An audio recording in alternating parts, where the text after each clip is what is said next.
My name is Titus and today we'll be talking about the Manfrotto Fluid Monopod.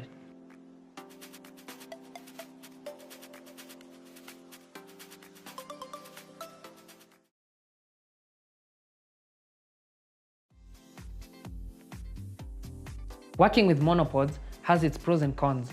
It gives you great flexibility to walk around with during shoots and takes less space compared to other tripods. Well, the shots may not be as stable as using the tripod, but with time, when you get used to it and you get to know how it really works, you'll be able to achieve great shots and stable shots. The Manfrotto Monopod comes with a tilt head with a fluid drag system.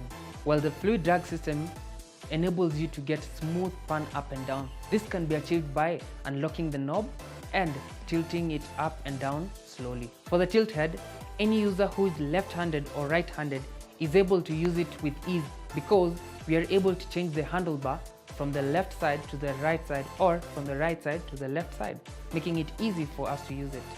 The monopod has flip-flops which enable the user to extend the columns from 2.5 feet to 6.5 feet.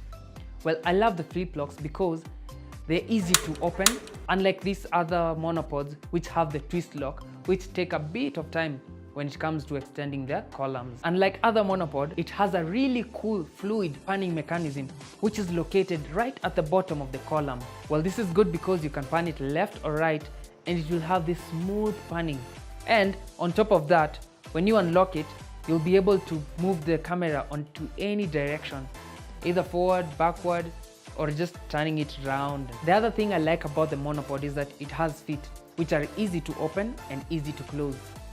This enables the user to keep the shots steady, and when you feel like you're tired shooting, you can just leave it to stand on its own, but you ought to be careful because when you have a heavy setup on top of your monopod, it has a tendency of falling over. So you have to be careful with that. The other thing about the Manfrotto monopod is that it has a nice rubber grip on it, on the column and also on the handlebar. That was it for today, folks. Hope you learned something great about the Manfrotto monopod. If you get a chance, please do purchase it for yourself because it's a really nice equipment. If you have any questions about it, do not hesitate to ask. And if you have any question about production, please do ask us. Comment below, subscribe, and do not forget to leave us a thumbs up. And before I leave, I have a nice surprise for you. Next week, we'll be talking about the DJI Phantom 4 drone. So stay tuned for next time. I've been your boy, Titus.